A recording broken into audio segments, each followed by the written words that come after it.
So we are here. This is a multi-market center effort. So I'm kind of flanked by Jill Jackson. Jill's over here, and Allison, I imagine, will be joining us soon.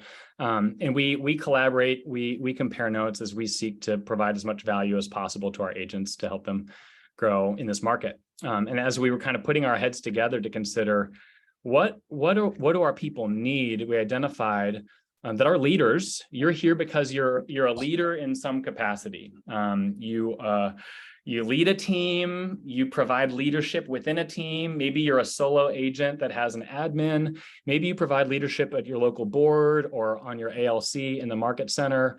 But you're here because A, because we invited you and we asked you to be here, but B, because a leader is never done growing.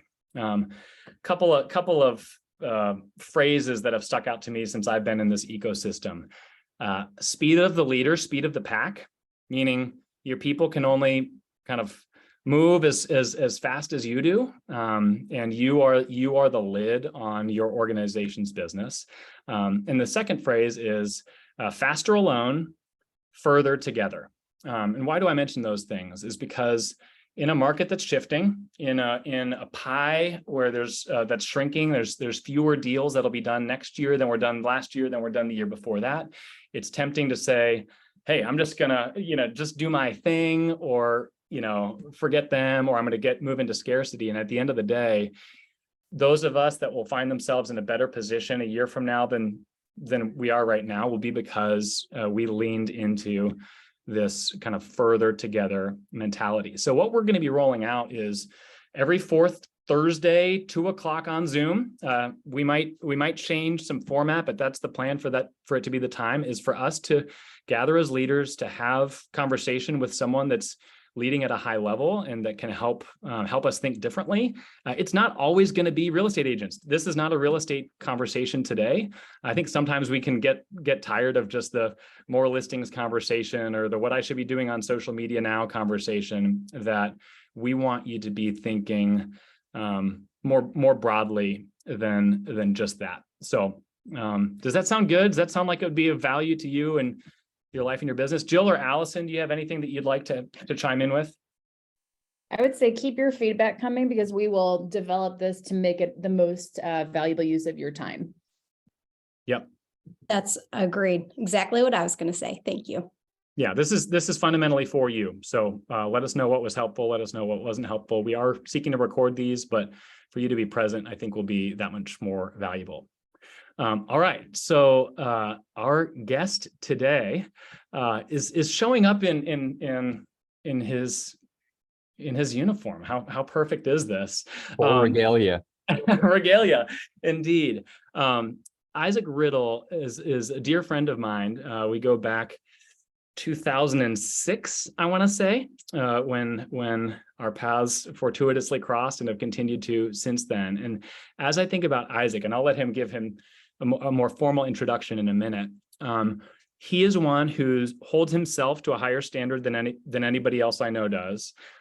He's a total badass. And I think sometimes when someone's a total badass, we can just look back and be impressed. But in a moment when the market's shifting, I think we say, how can I learn from someone that's not afraid to move towards what we face? I'm wearing a sweatshirt today that says "Charge the Storm." And those of you in the KW ecosystem, you've heard us talk about this before. Gary is big on this right now, where we talk about the animal that when the storm is on the horizon, the buffalo is the animal that realizes that the path through the pain is through, not around, not going the other way. And as I think about Isaac and what he has accomplished and his mentality in life, I know fewer people that lean in to the hard more than Isaac. So with that personal introduction, Isaac, tell us a little about who you are and why we should listen to you today. Yeah, thanks for that, Mark. And it's a real honor to be speaking to you all today. And I guess hope to provide some value that I can promise will not be real estate related. I know nothing about it. And so I'm going to be talking today about something that I care a lot about, I think a lot about, and I'm a product, which is leadership, and I'm a product of an organization that I think has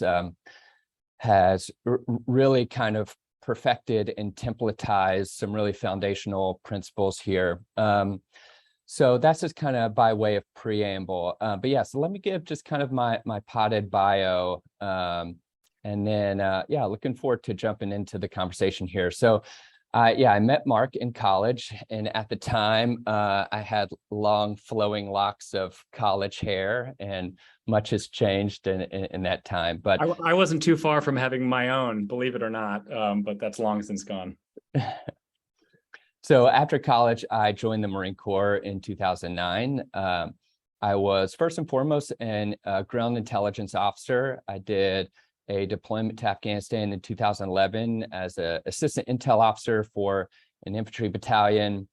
I came back and wanted to really follow what was always kind of like the high water mark in my mind in terms of military accomplishments inside the Marine Corps, which was to become a reconnaissance Marine. So I then went to the basic reconnaissance course, which is kind of the recon community's equivalent to like the SEALs BUDS training. In fact, we do our amphibious phase on Coronado Island, and we would be running down the beach with the boat on our head, passing the SEALs as they were doing the same with their smaller boats, I have to point out.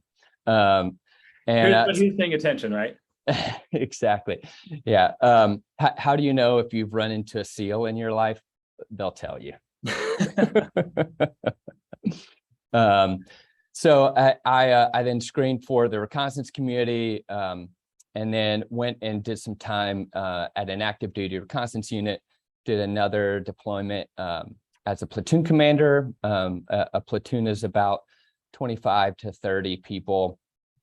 Got back from that, and then I left active duty and have been pursuing a kind of a couple of different career paths. And but after about a year and a half of being outside the Marine Corps, I realized that I miss my tribe. I miss attachment to that mission, and so I joined back up with the reserve. So it is totally accidental that I'm talking to you all today in uniform. I'm actually doing in the reserves, you do the 1 week in a month, the 2 weeks in the summer annual training.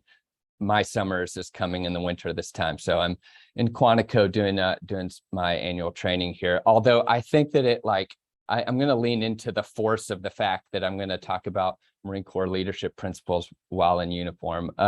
Yeah, so I've been in the reserves now for a number of years in a reconnaissance capacity, deployed again in 2019, this time into what the DoD calls the Indo-PACOM region, but this is kind of like Southeast Asia. And then I'm now kind of doing a more of a staff role in Quantico these days. Okay, so that's kind of my military background. And also I just kind of want to say, of course, this is, I hope for this to be a conversation. I'll guide it as well. So if you have a question or a comment, I think since there are so many squares on here, the little hand raising icon can be pretty effective. So feel free to do that. All right, a couple of just kind of throat clearing here.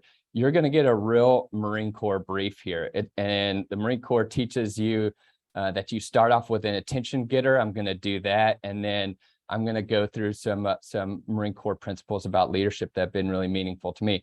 And I'm going to use a ton of sayings and jargon. Any like acronyms I'll try to define, but I'll tell you the Marine Corps in particular, it like potentially more than the other branches really thinks about and executes marketing well. So we have so many sayings about no better friend, no worst enemy, complacency kills, and the list goes on and on and on. But I actually, I'm kind of an amateur social psychologist. I love thinking about mental heuristics and various like cognitive biases and things like that. And so phrases, like confirmation bias, these things I really find to be very powerful.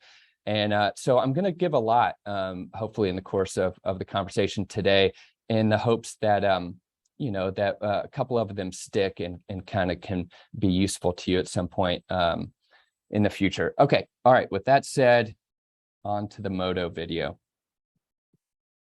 All right, give me 1 second. We may need to make you host. Okay. or I can just I can drop it in the chat. Let me just drop the link, Mark, into the chat, and then if you want to click play. I also made you host, Isaac, if Oh, that helps. perfect. Oh, perfect. Okay. Yeah, let's So just you do should that. be able to share screen then. Thanks, Jill.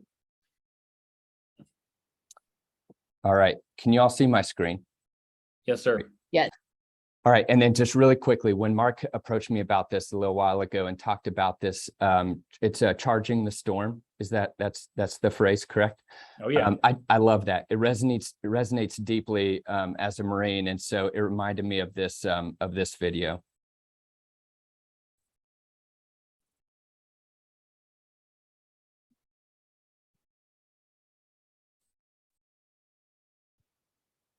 Cannot hear it. Oh, daggone it. All right. 1 second. You might need to change the speaker. Go sans. Or share the sound before you start. How about now? Nope.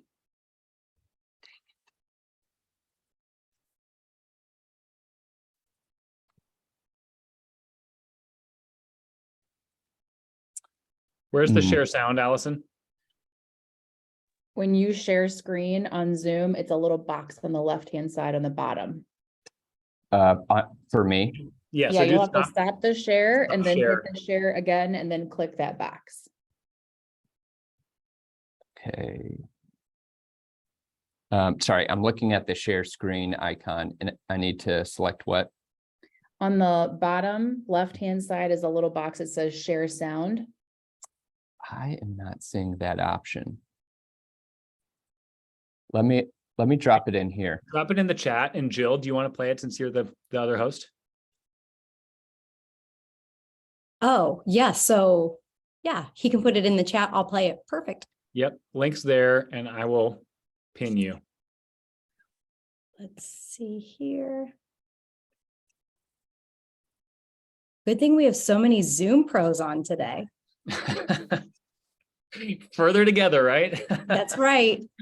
Except now I need to share my screen. Yep. So I can hear it from your screen though. I mean, it sounds amazing. Act it out, just give us I'll get my wings going. Okay.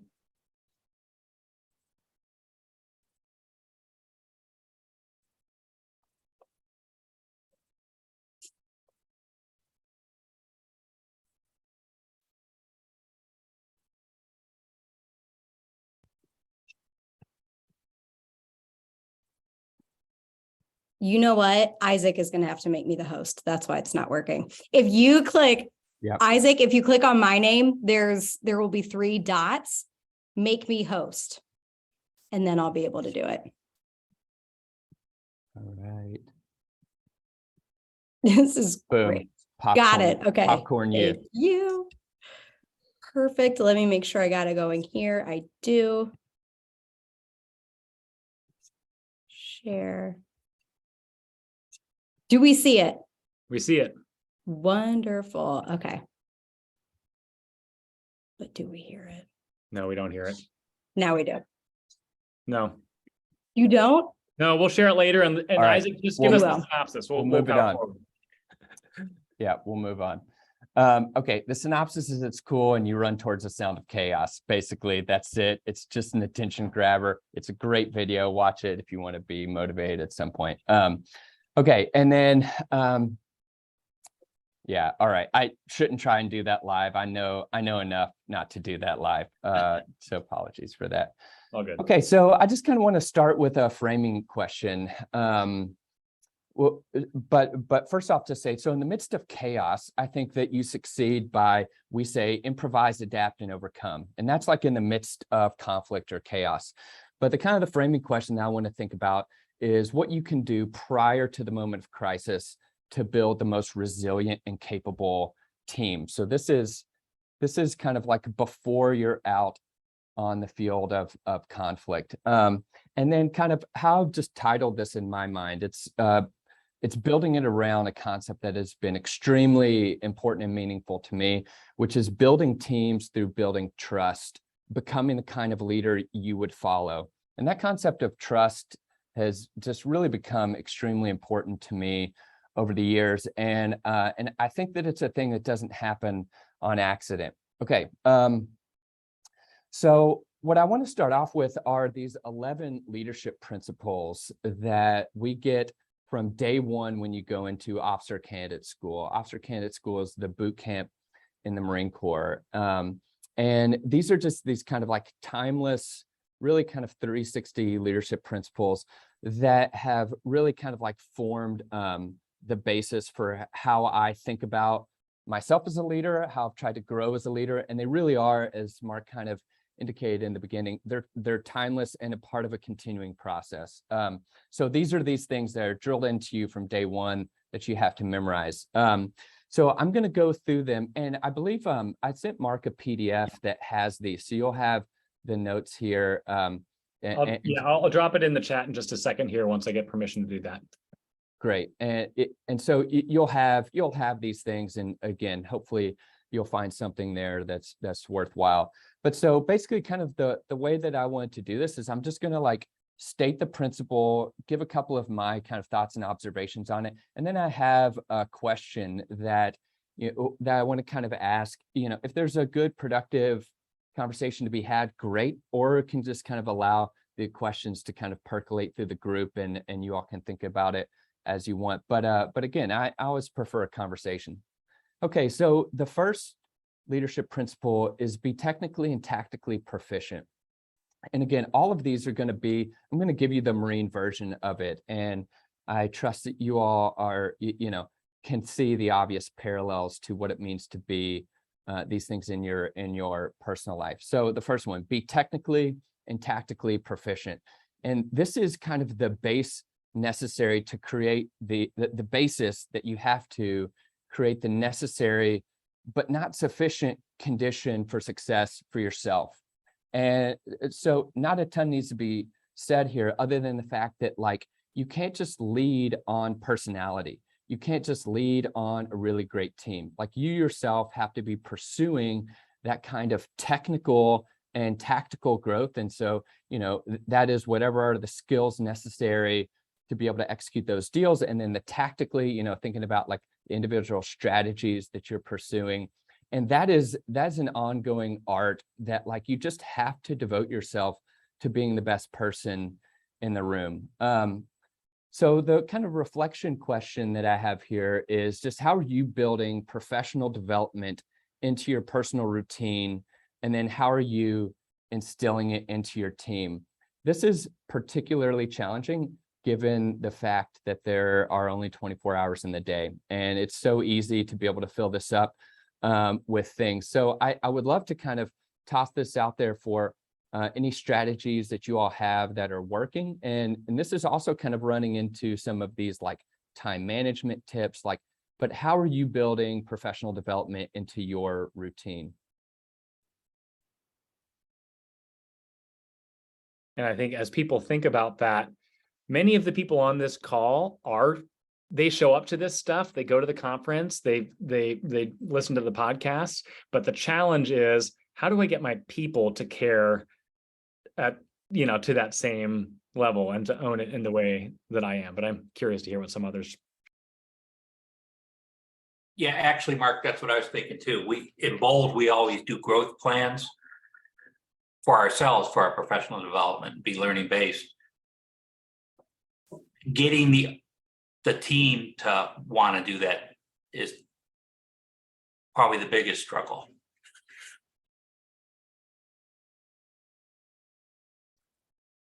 Yeah, and then I'll talk about this at the very end, but another kind of guiding principle for me is you get what you incentivize, and so part of that is just you have to make that worthwhile for your team to be able to have the time necessary, and then to be kind of like guided towards some of those resources.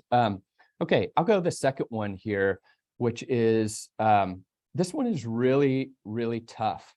It's know yourself and seek self-improvement. And there's a lot inside of that one leadership principle. Know yourself and seek self-improvement. Some people are, and so like my kind of notes on here is, are you conducting a personal audit?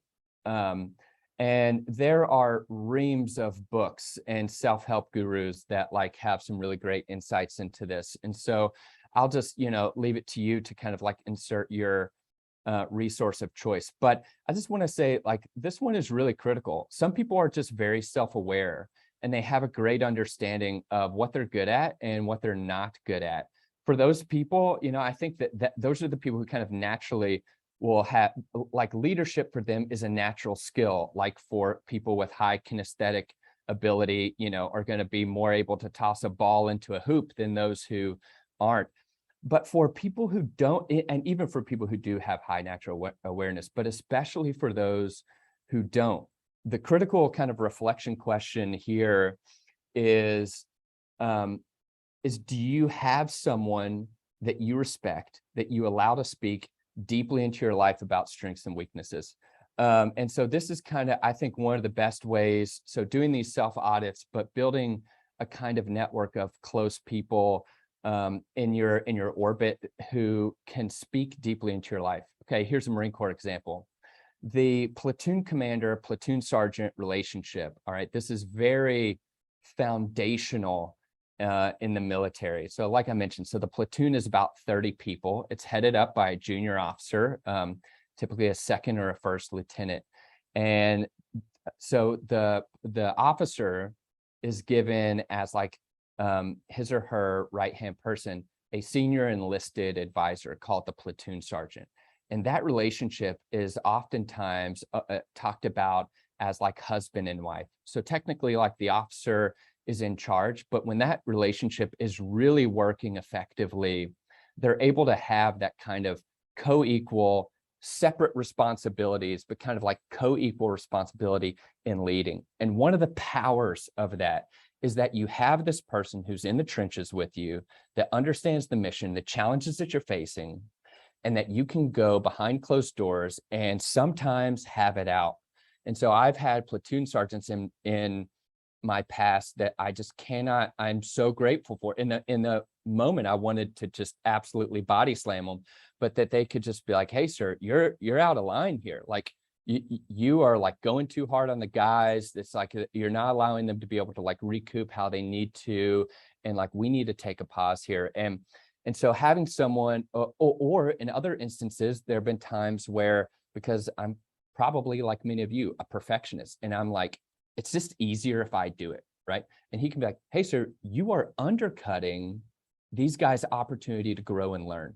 And so you have that conversation, you have the person who can like talk about these things, and then you like step outside the door, and when you're in front of the team, you're a unified front. So, okay, so that's kind of the know yourself and seek self-improvement. But I think this one is critical because there's so many people who are blind to their massive, they don't see their massive blind spots. And so bring someone into your orbit who you trust, who can help you that, because you're not going to grow unless you can like effectively identify those things. Okay, kind of already gave the question for that. So happy to pause if anyone wants to add thoughts or comments on that. What you're describing is risky. Let's be real. And I think being a leader means I'm in a position of proficiency and authority, and I know what I'm talking about, right? And so to invite people or a person or a tribe to be that person that says, hey, I have blind spots and I need your help in seeing them, that's risky. And a lot of people, let's just be real, they're not willing to open themselves up to that level of risk. How would you coach that person who frankly doesn't have muscle memory as it relates to inviting people in at that level? Yeah, that's such a great point, legitimately, because I've kind of in some ways almost forgotten how risky that is, because I've built it so deeply into how I approach leadership. So this is what I would say. I would use the language of ROI. And I think that the short-term ROI that you're going to get by being totally closed off, by not allowing anyone in, the ROI that you're going to get on that is you're just going to feel better in the very short term. But if you bring someone in who's going to be able to like genuinely help identify strengths and weaknesses and speak honestly, like truthfully, but compassionately on those things, the long-term gain that you're going to get as a person, as a leader, I think far outstrips any kind of short-termism from like, no, I'm too fragile, or I don't want it to be perceived as though I'm weak. And so I do feel like this is a place where in the military, like I can say with a lot of confidence, because we lead by literally by rank.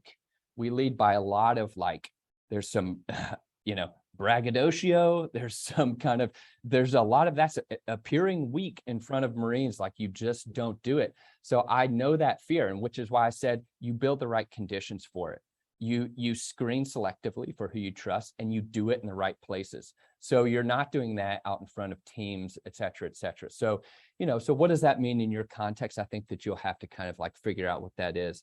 But having those relationships, the long-term ROI, I promise you, is going to far outstrip the kind of the short-term fear that it's going to induce to be like that. Thanks. Okay, leadership principle number 3. Know your Marines and look out for their welfare. Okay, some of these will be Marines, so just insert teammates wherever you want. So know your Marines and look out for their welfare. So I want to say this is an area that I just want to lead with. There's going to be a little bit of different approach in between how this happens in the private sector and how it happens within an institution like the military. In the military, we don't really have boundaries. And so like the kind of things that I would essentially like demand to know of my Marines just would not fly in the private sector, right? Someone could very reasonably say, hey, none of your beeswax, bucko, kind of like butt out. But what I do want to encourage though, is that like, as you're trying to build a team, that creating real, not just, I want to know some facts about you, as you can probably think about movies where this has happened. You have like the boss who just wants to learn one fact about somebody and then appear humanizing. But it's like you want to care about the people that you're working with and care about the people that you're leading.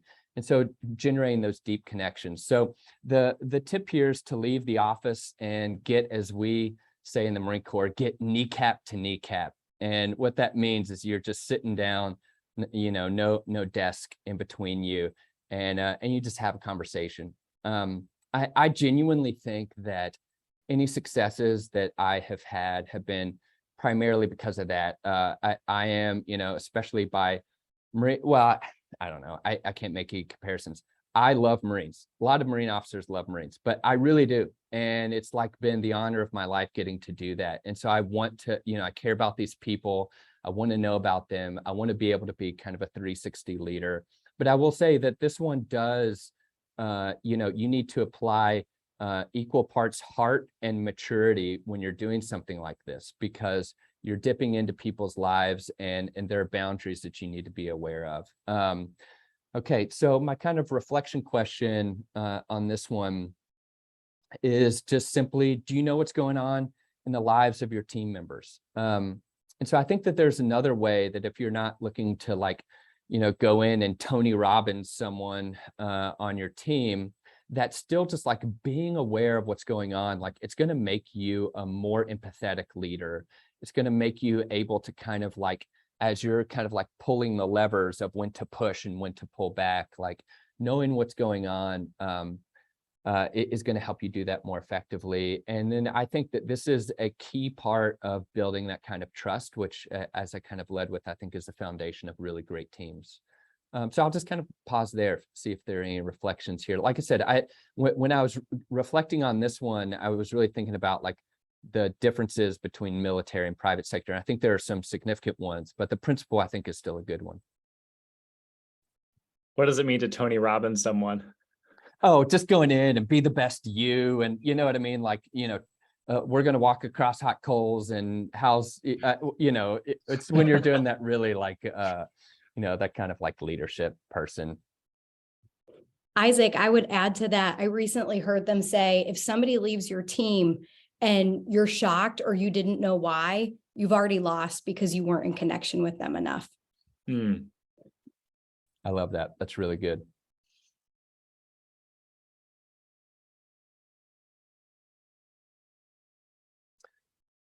Okay. Leadership principle number 4, keep your Marines informed. This one's a big one. And this one I think really applies in and out of the military. So keep your Marines informed. And so kind of just some of my thoughts on this is, so yeah, this really is about information flow, which is such a double-edged sword, and it can really empower autonomous action if you do it well. And then also there's just, something that we say all the time, which is bad news does not get better with time. And so I want to go straight to kind of my reflection question here. Pardon me. Because it gets at this other kind of key part of this that I think about a lot, which is this: are you the choke point for information? And then importantly, are you using information as a weapon, or are you using it to empower your team? This one is tough.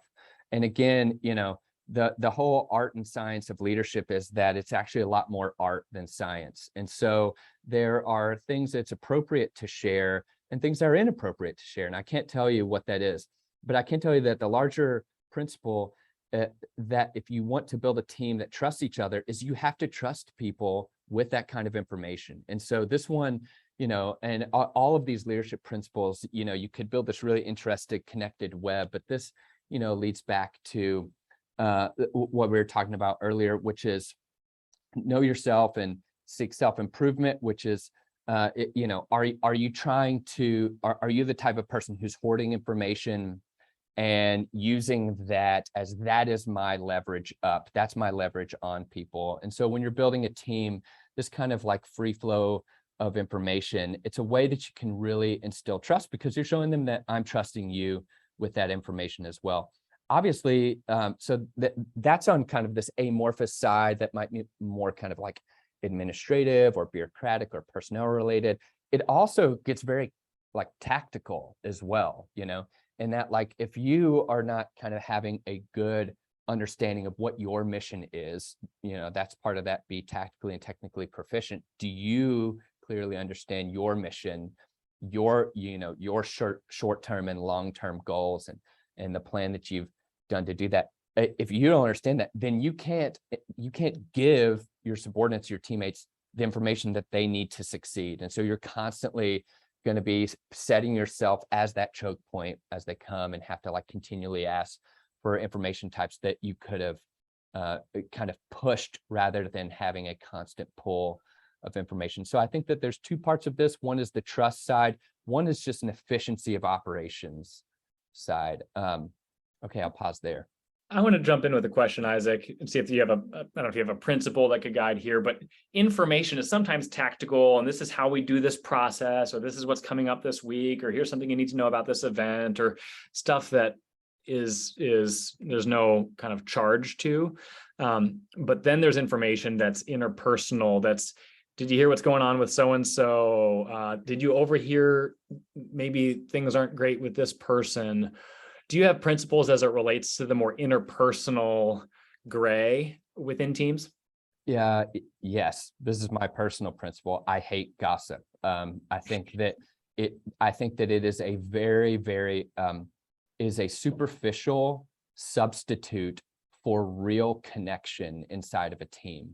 And that it really, I'm sure you all can think of examples or have seen this in your own life where it feels like the team is gelling because we're like, whatever, we're talking about stuff. But what ends up happening, and because this is simple human dynamics, this is in-group, out-group dynamics here, is inevitably a way to gel a team. The easiest way to gel a team, and there's tons of great social science research that shows this, is just give it an out-group. And so that kind of like those sorts of interpersonal dynamics, I just find to be more often than not quite toxic. And so you're gonna naturally want to then build who's your in team and then who's your out team. And I just resist that at all costs. I really do. The type of, especially, if you're a type of person who is, recently moving up into kind of like small unit leadership, and you want to make, and you really want your unit to gel. You really want to feel like you have buy-in in the mission.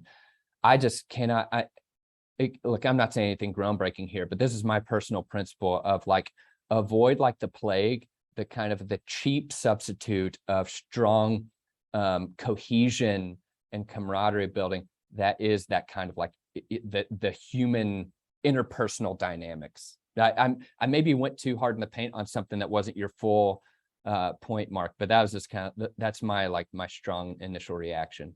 No, I appreciate that. Firmer the better. Hey, Danny, I see a hand up there.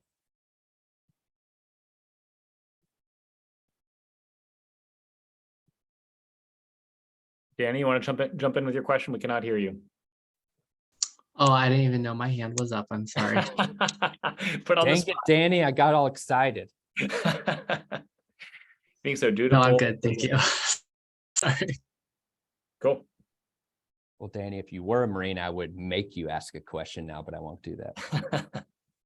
I don't have a question, but I was thinking about this, keeping your team informed, that sometimes when you yourself as a leader might be talking to some individuals about plans or ideas and things like that, that you forget other people don't know. And you feel like you've already, because you're in the know, that everybody else knows. And I think it's important to realize that others don't. And if you want to keep that cohesiveness, it's important to have those communications and not forget that though you're having these conversations with somebody and you're trusting the process and where it's going, you still need to communicate that effectively to others.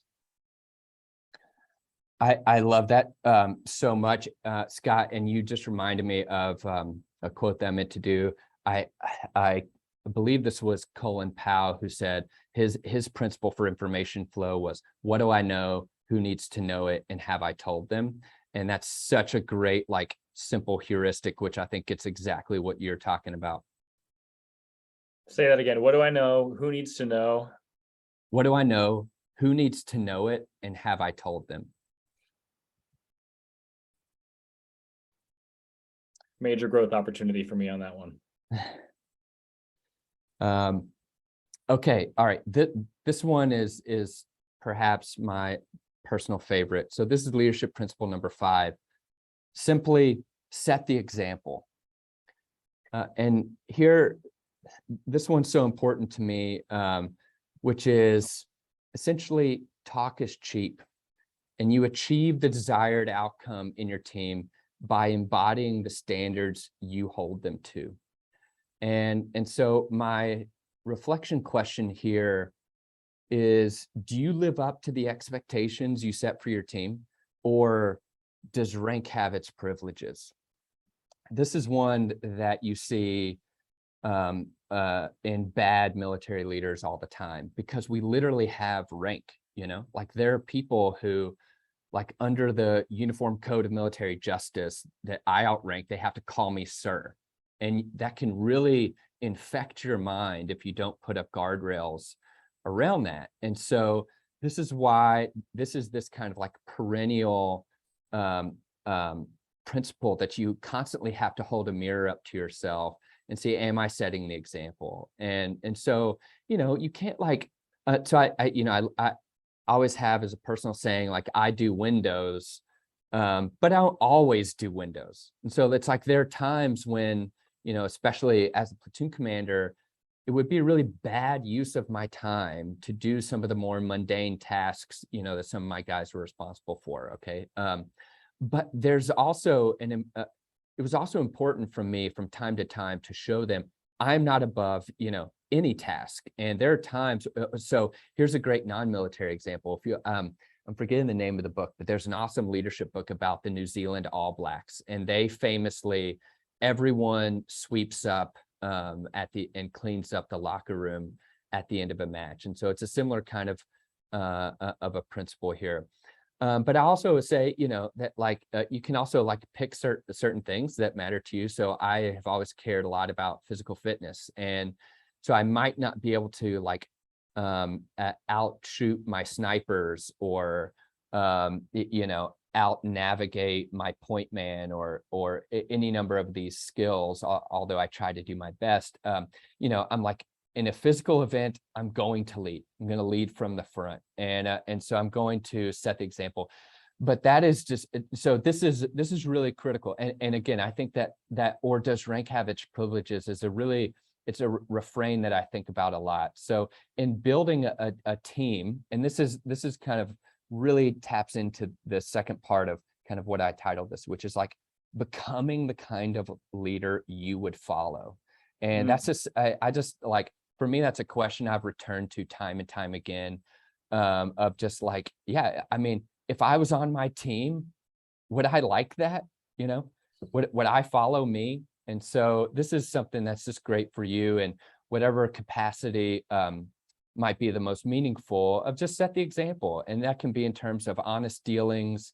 That could be in terms of, you know, just the diligence that you apply in finding a deal, or maybe it's the humanity you apply in finishing a deal, you know, treating the people as people and not as a number, or et cetera. So anyways, that's a simple principle, but a powerful one for building a team.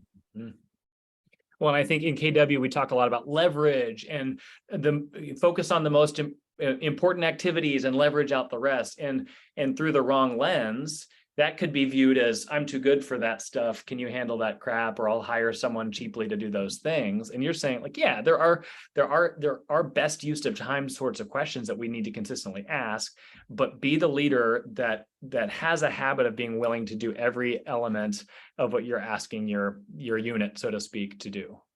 Yeah, I think that's right. And now, like, I want to be quick to say, again, you need to, like, as I know you all will, because you're adults, like, apply this properly to the situation. And efficiency matters, and bottom line matters, you know. And, you know, fundamentally, you're in a profit-seeking industry. That's the job. And so you need to be smart about this. But, like, I really do fundamentally think that, like, teams that trust each other perform better over time. And especially as you all are facing really challenging situation, macro environment. It's not just rough out there just for you all. I'll say, I take this uniform off.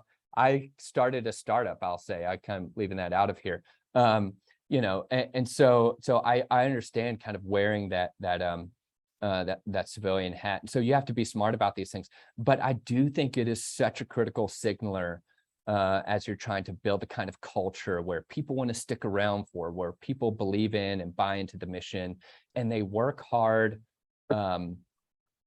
themselves, and without, like, you having to crack the whip, which of course, you know, will happen from time to time. But okay, leadership principle number 6: ensure the task is understood, supervised, and accomplished.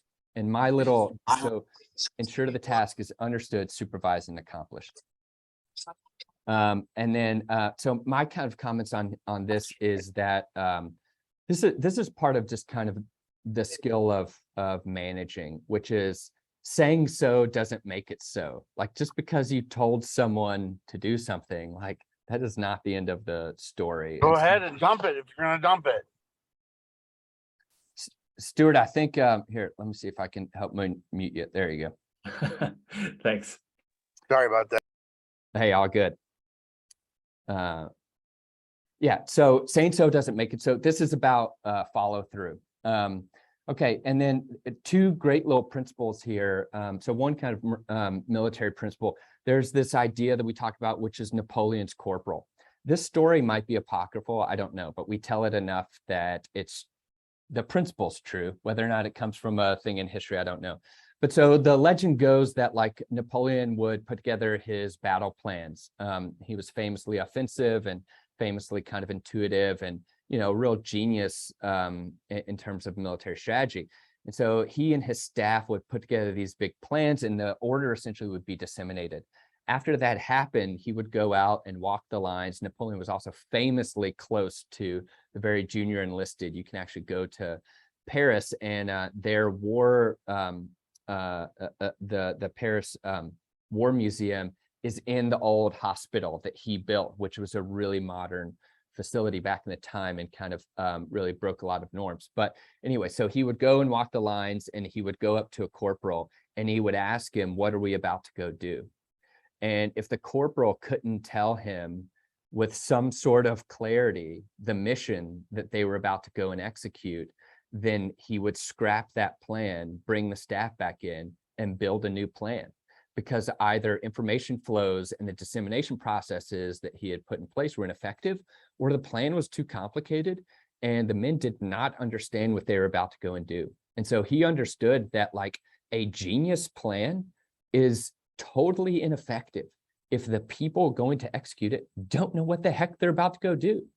So I love that. So that's Napoleon's corporal. And so the kind of like tip for how you can achieve this pretty effectively is just like after you have like a big planning session and you feel like you have come up with your Napoleon strategy for how you're going to go out and achieve market share or hit certain goals, and you have people that are fired up and they're about to go out and, you know, go and take on this challenge, just ask for a read back, you know, ask it, you know, tell me what you just heard. And then get them to kind of restate in their own words back to you what they're going to go do. And if they can't kind of like fairly quickly and confidently give you a read back on what you're going to go do, odds are like they're not prepared, like the plan is too complicated or there was something about it that didn't sit. And so once they leave that door, and the further away from that door and your presence and your vision becomes just, you know, a thing that becomes vaguer and melts into the distance of their mind, they're not going to be able to execute it out there. So so that's I think that's a really powerful principle. Okay, so the reflection question on this is, how are you managing the tension between completing the task yourself and delegating and managing your team? And I asked that question as that's one that goes straight to my weaknesses. I am much more prone myself to just do it all. I know and can rely on my skills and capabilities, and there's a risk in delegating, and there's a risk in offloading some of these tasks to other people, especially if they're new and, you know, not fully tested and you know, have demonstrated their capacity on whatever the task is. And so my kind of tendency is just like, I'll do it. I'll work 24 hours a day, 7 days a week. It's easy. There's plenty of coffee, you know, like, and do it. So this one, that is just fundamentally unsustainable. And that is also, you know, that is kind of the mistake of a junior leader, although that crops up like time and time again.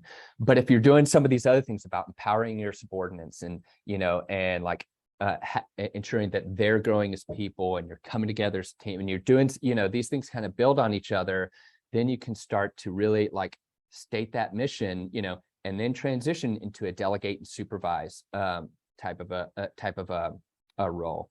But yeah, so this one's tough.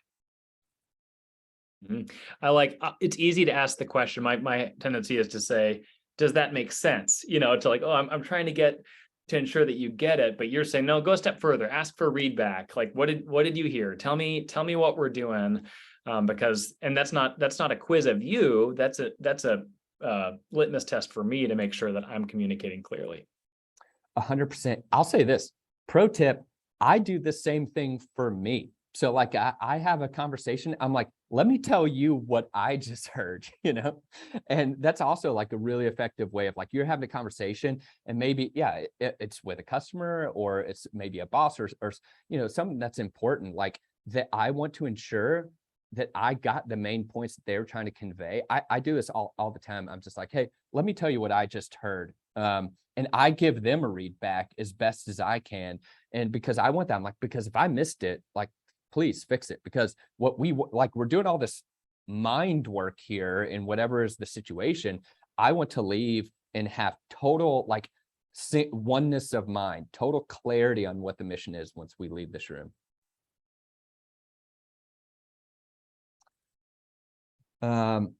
Okay, principle number 7. All right, how are we doing on time? Okay, I am going to speed it up here because I was not watching the clock. Man, it's going to be ironic when I get to leadership principle number 8. Okay, leadership principle number 7 is train your Marines as a team. I'm going to go kind of quickly on this. Teams must trust each other. Don't have favorites.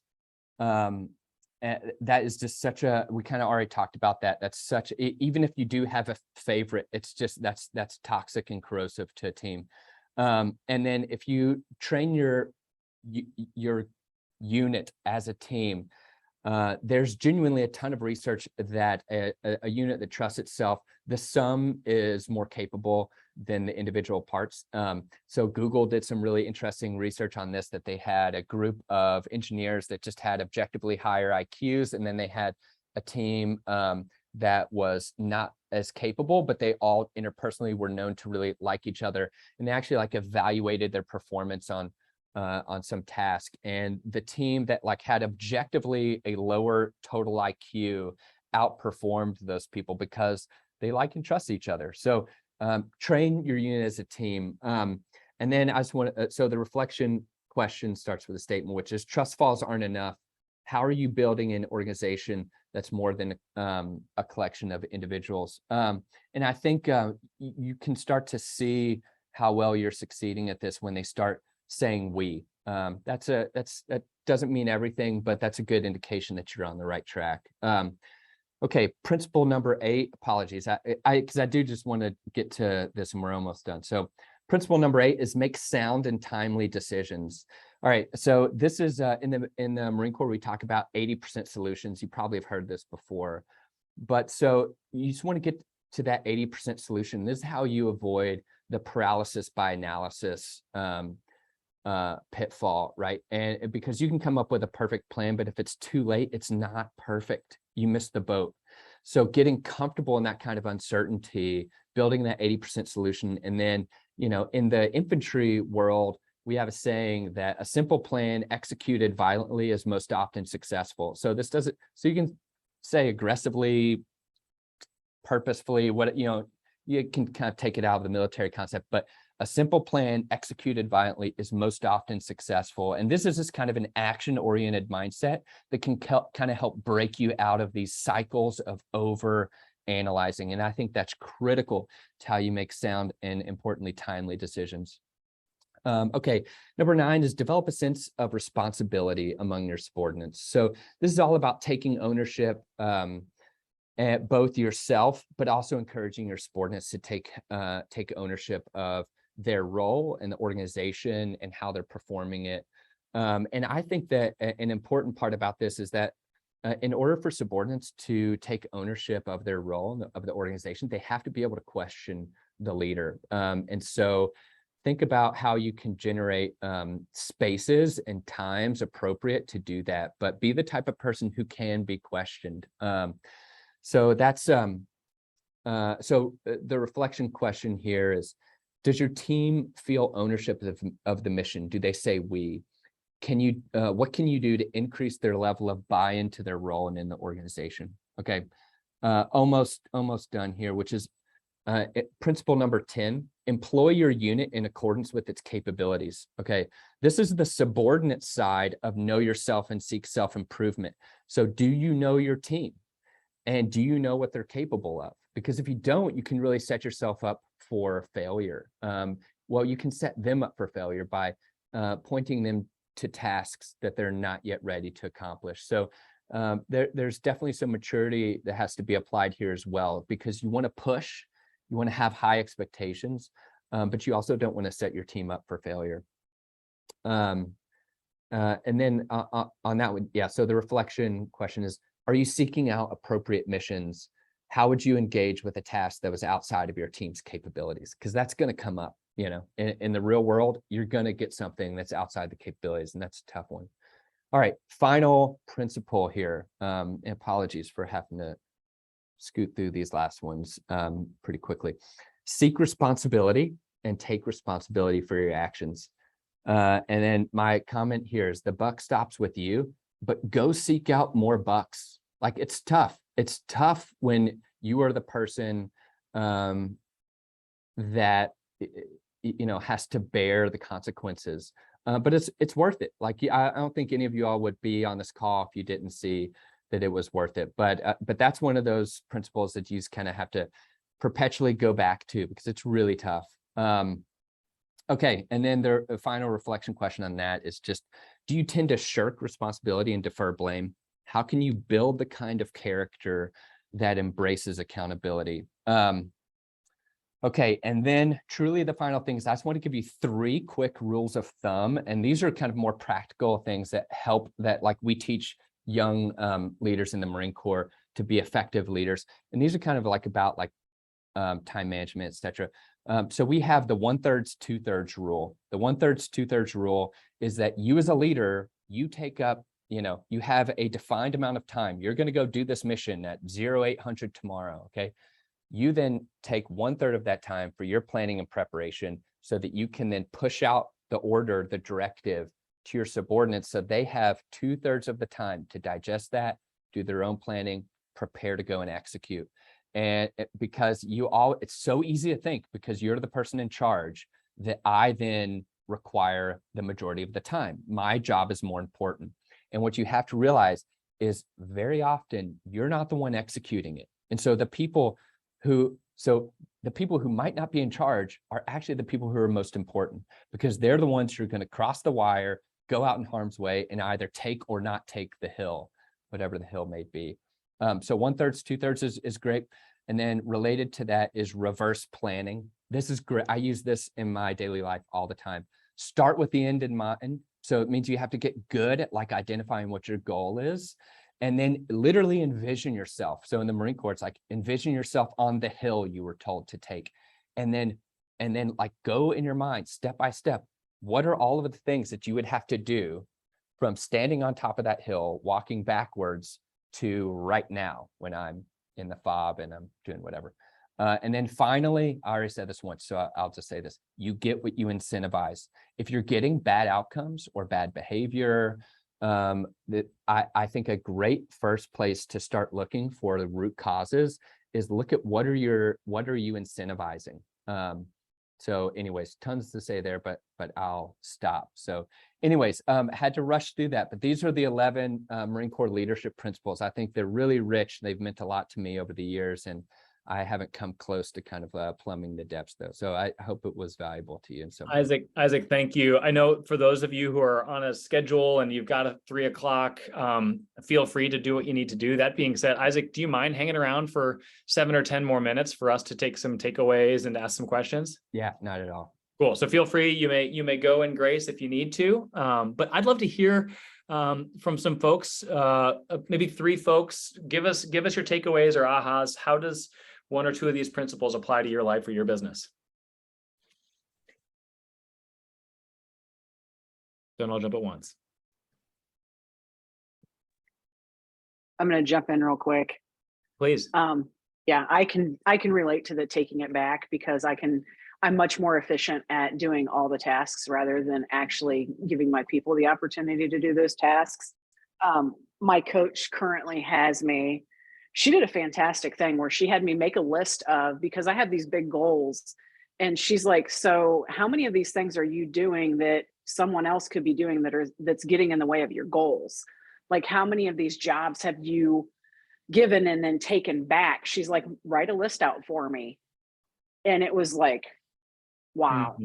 Mm-hmm. And because of that, you know how much I love my spreadsheets. I now have it's a spreadsheet that's a leverage list. So rather than doing that seagull management where I just, fly in and shit all over everything, part of my language, and fly back out.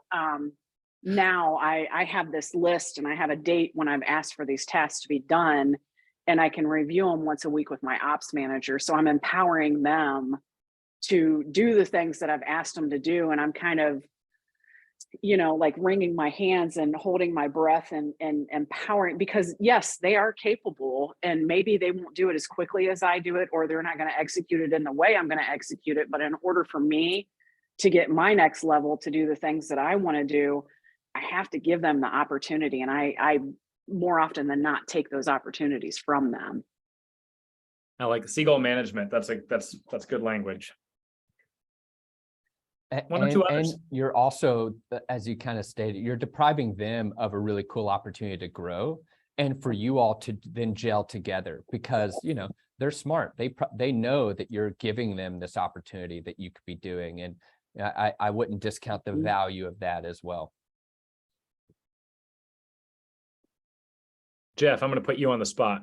What's one takeaway for you? Seek responsibility and take accountability for your actions. The buck stops with you, but seek more bucks. Like look in the mirror, see what you could do differently. But don't get discouraged. Keep finding more out there that you can do. Love that. Alyssa Kingset, how about you? I'm put you on the spot. Hey Mark, how's it going? Good. So I think my biggest takeaway from this entire discussion, honestly, I mean, Tracy kind of nailed that on the head. I definitely feel the same way too. I have a really hard time trying to give the reins over to someone else when I already know how to do something. I guess you can call that just being a perfectionist. I just like it done a certain way. And if it doesn't get done, then I feel like it's, not going to, but that's something that, I'm aware of and that I'm working on. I think the other thing too is when you said, I actually wrote it down, do I live up to our expectations or does the rank have its own privileges? I think that just speaks volumes in any sort of environment, any sort of company that you're in, no matter what you're doing, whether it's sales or it's just, an actual business. So that kind of just spoke volumes to me, and it's something that I'm going to write on my wall and look at every single day because I need to really hold myself accountable, especially if I'm preaching this all the time to people. So, and I think everyone has that. I mean, you obviously you do everything that you can. There's only so many hours in a day, and especially when you're in sales, there's only so much that you can accomplish. Some days are going to be losses and other days are going to be wins, and it's just kind of getting back up on that horse every single day and making sure that you can make it happen and you're still holding yourself accountable in that process. That's a good word. Anyone have any questions for Isaac? He threw a lot at us. There was a lot of good stuff in there.